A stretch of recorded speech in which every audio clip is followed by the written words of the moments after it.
सिर्फ 30 रुपए के लिए दो नौजवान अपनी जिंदगी की बाजी हार गए। 130 रुपए का किलो का सौदा हुआ है। उन्हें कहा यार, उन्होंने गलती उनसे यही कि उन्होंने 5-5 हजार के नोट निकाल के दिखाया। उन्होंने कहा कि हमारे पास 5-5 हजार के नोट हैं तो हमारे पास चेंज नहीं है।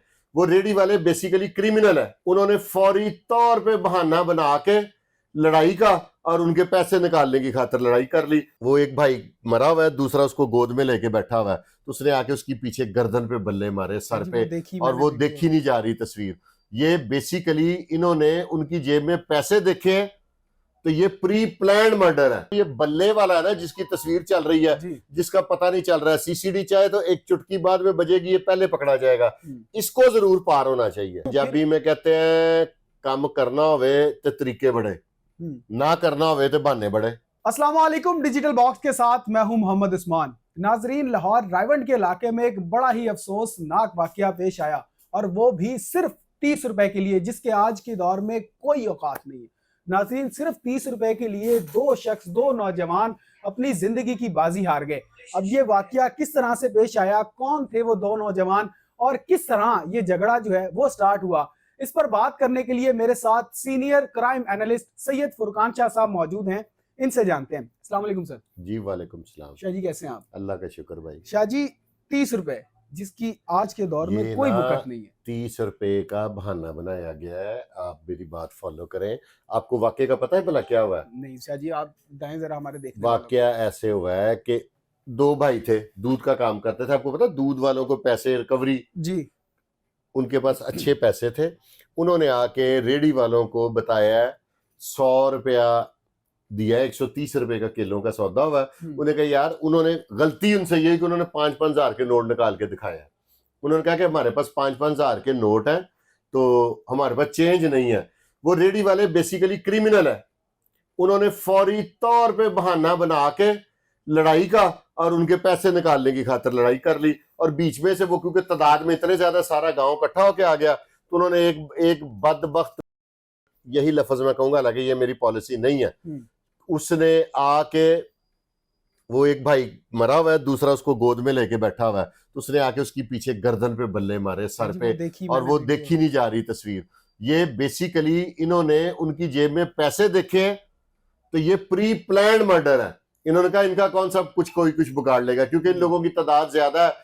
वो सियासी पुष्पना इनको सुना है कि मुबैना इतला के मुताबिक है, तो ये इस वजह से इस तरह की हरकत हो सकनात कर रहे हैं। शाह जी, वीडियो आपने भी देखी, वीडियो मैंने भी देखी। इसमें एक बड़ा ही एक दर्दनाक लम्हा है कि दोनों भाई जो हैं वो खून में लथपथ हैं। एक भाई गोद में रख के बैठा है, एक भाई को दूसरा पीछे से आके जो है उसको बल्ला मारता है, और वो बताया गया कि 4। और सबसे तकलीफ दे बात यह है कि उसकी तस्वीर चल रही है। हाँ जी। और पुलिस वाले कह रहे हैं कि उसका पता नहीं लग रहा वो कौन है। ये कैसा कमाल है।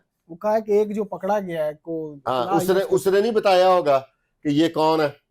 अभी तक ये कह रही है, लोगों की दिल की ख्वाहिश है ना, वो हो सकता है वही ग्रुपों में शेयर करेंगे, उसको पार कर दिया सीसीडी ने, नहीं भी किया तो उसको भी कर दो। और ये बल्ले वाला है ना जिसकी तस्वीर चल रही है, जिसका पता नहीं चल रहा है, सीसीडी चाहे तो एक चुटकी बाद में बजेगी, ये पहले पकड़ा जाएगा। इसको जरूर पार होना चाहिए। शाह जी, क्या वजह है, क्यों नहीं पकड़े गए? वीडियोस हैं, सब तस्वीर हैं इनकी। पंजाबी में कहते हैं काम करना होवे तो तरीके बड़े, ना करना होवे तो बहाने बड़े। इस आपकी सवाल का सिर्फ यही जवाब है। शाह जी, ये कोई माफिया है? ये माफिया है। देखे ना, एक बंदे ने, अब ये हम लोगों के लिए भी एक बड़ी नसीहत मोज बात है कि कभी भी किसी दुकान पे जाएं तो बड़े नोट उसको ना दिखाएं कि मेरी जेब में। वो बड़े नोट जो हैं वो उनकी मौत का सबब बन गए हैं। शाह जी, पहले भी कोई वाकया हुआ इस तरह? इस एक महीने में सुना 5-6 वाकयात हो चुके हैं लड़ाई के, हर एक के गले पड़ जाते हैं सारे ही। तो शाह जी, जैसे कि काम किया जा रहा था तजावुजात के खिलाफ, रेडियां जो है वो सड़कों पे से जो है वो, वही तो मैं पूछ रहा हूँ ना, ये पीरा को ये रेडियां नहीं नजर आई जी? वो तो लाइनें लगी हैं वीडियो में जब देखो। वही तो पीरा को ये रेडियां नहीं नजर आई। क्या ये रेडियां लगनी जायज है? ये तो गुंडे हैं, ये बदमाश है, ये लोफर है। क्या शाह जी कोई असर रसूख हो सकता है इनको, सियासी असर रसूख? सियासी असर रसूख की वजह कि वो औकात से बाहर हुए हैं। पहले जिन पे पर्चे हुए हैं उनमें से इनके 6-6 माह, साल जेल में लगता। मैं देखता हूं कैसे ये दोबारा किसी पे अटैक करते हैं। शाह जी, उस बाप की क्या नौयत होगी इस वक्त जिसके घर यार वो तो पूछे ही ना। मैंने वो जब बल्ला मारा ना, और वही काज ऑफ डेथ होगी उस भाई की। और उसके एक मुबैना इतला के मुताबिक वो साहिब औलाद भी है, जी सर, सुना मैरिड है। कि 4 बच्चे उसके जो हैं वो यतीम हो गए। बड़ा जुल्म किया इन्होंने, और इनके साथ उससे ज्यादा सख्ती से निपटना चाहिए। शाह जी, क्यों इस तरह के वाकयात जो है, अदम बर्दाश्त जो है वो क्यों अदम नहीं है? बर्दाश्त नहीं है भाई, ये क्रिमिनल एक्ट है। उसकी उनकी जेब में पैसे देख के इन्होंने ये बेईमानी चोरी की है। शाह जी, क्या कहेंगे आप हमारी वजीर आला पंजाब से, हमारे पीएम साहब से, जो कि कह रहे हैं कि हम क्यों क्या ये केस सीसीडी को उनके हैंड ओवर करना चाहिए? ओ भाई, इसको ये है सीसीडी के हैंडल करने वाला केस, आम किसी को इसको डील ही नहीं करना चाहिए। तो शाह जी 2 दिन गुजर गए, क्यों नहीं किया गया? मुझे तो यही शर्मिंदगी हो रही है कि आईजी पंजाब साहब से मैं रिक्वेस्ट कर रहा हूँ कि ये किस तरह के रेवेन्यू में पुलिस वाले लगाए हुए हैं आपने कि जिनको एक बंदा ही ट्रेस नहीं हो रहा। वो सुबह टिकर चाहिए, हमें अवाम की आवाज है, हमें टिकर चाहिए कि वो गल्ले वाला पकड़ा गया, फिर एक आधे दिन बाद दूसरा टिकर चाहिए। हम प्रोग्राम करेंगे, आईजी साहब के हक में करेंगे, सीसीडी स्टेप करेगी, सीसीडी के हक में करेंगे, जो अफसर मारेगा उसका आधे घंटे का उसकी तारीफ का प्रोग्राम करेंगे। शाह जी, बेहद शुक्रिया आपके वक्त का। नाजरीन, शाह साहब को आपने सुना किस तरह ये वाकया जो है वो पेश आया। आपकी क्या राय है हमें कमेंट सेक्शन में ज़रूर आगाह करें। अपना बेहद ख्याल रखें, अपने मेज़बान को इजाज़त दीजिए। अल्लाह आपका हामी और नासिर हो।